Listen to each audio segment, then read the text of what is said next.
They say the backroads of West Virginia have stories older than the hills themselves, passed down in hushed tones from one wary soul to another. I've lived out here my whole life, and I've heard my fair share of ghost stories as well, but one in particular sticks with me like a festering splinter in my memory. You see, I'm not the kind of man who scares easy, but there's something about this story, something I experienced myself, that makes my skin crawl every time I think about it. I was driving down Highway 63 one foggy night, coming back from a late shift at the factory over in Summersville. It was one of those nights where the air feels thick, like it's clinging to you, and the headlights don't do much against the wall of fog that seems alive, curling and shifting in ways it shouldn't. I was about halfway home when I saw him, a figure standing on the side of the road, thumb out, face obscured by the shadows of an old, wide-brimmed hat. Now, I know the golden rule of these parts. You don't pick up strangers after dark, but something about this guy stopped me from just driving past. Maybe it was how still he stood, like a statue carved into the roadside. Or maybe it was how his thumb hung there, unwavering, even as I got closer. I told myself I was just being neighborly.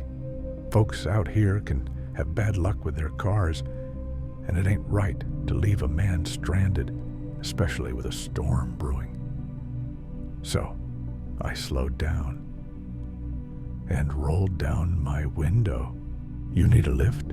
I asked, keeping my voice steady, though my gut was already twisting with unease.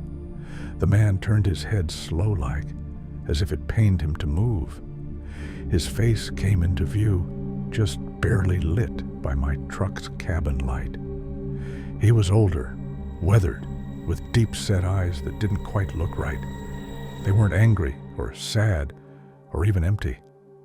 They were just wrong, like he was looking through me instead of at me. "Thank you kindly," he said, his voice low and gravelly, like the scrape of gravel under boots. He climbed into the passenger seat, moving stiffly, like he hadn't used his legs in a while. I noticed his clothes were old, worn overalls, a faded flannel shirt, and boots caked in dry mud that looked years old. He smelled faintly of dirt and something sour, like rotting leaves. As I pulled back onto the road, he didn't say much, just sat there with his hands on his knees, staring straight ahead.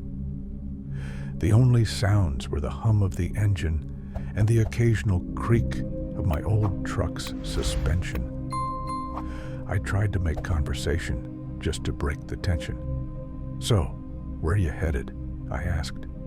"Nowhere in particular," he muttered, barely moving his lips. I chuckled nervously.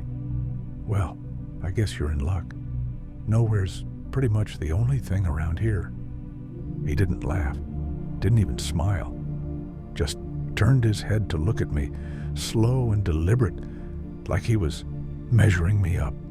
His eyes, they caught the glow of the dashboard, and for a moment, I swore they reflected back at me, like an animal's eyes in the dark.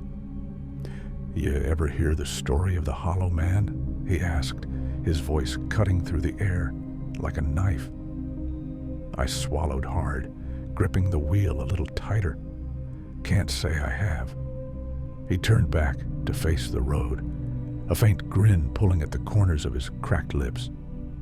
"He walks these roads at night, looking for a ride. Folks say he's been doing it for decades, maybe longer. See, he don't mean no harm, not really. He just wants company for the road. But there's a price to pay if you pick him up." I felt my stomach drop. "What kind of price?" I asked, trying to keep my voice steady. He chuckled, a low, hollow sound that made my skin prickle. "Depends.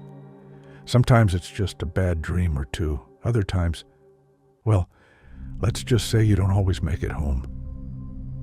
The air in the cab felt colder all of a sudden, and I realized I'd started to shiver.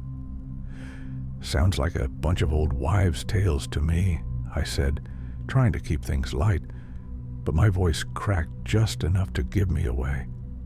"Maybe it is," he said, shrugging one bony shoulder. "Or maybe you ought to be careful who you pick up out here." I didn't respond, just kept my eyes on the road and my hands on the wheel, praying silently for this ride to end. When I finally saw the faint glow of the gas station up ahead, I let out a breath I didn't realize I'd been holding. "This is as far as I'm going," I said, pulling into the gravel lot. "You can get out here." The man didn't move at first, just sat there, staring ahead like he hadn't heard me. Then, slowly, he turned to look at me again, that same unsettling grin on his face. "Appreciate the ride," he said, tipping his hat. "But remember what I said. Be careful who you pick up." And with that, he opened the door and stepped out into the fog. I watched him walk away, his silhouette fading into the mist, until it was like he was never there at all. But here's the thing. When I looked over at the passenger seat, it was empty, but the seatbelt was still buckled, and the imprint of a body was pressed into the fabric like someone had been sitting there for a long, long time. I don't drive Highway 63 after dark anymore, and if you're ever out that way, I'd advise you to do the same. 'Cause some rides, they stay with you forever.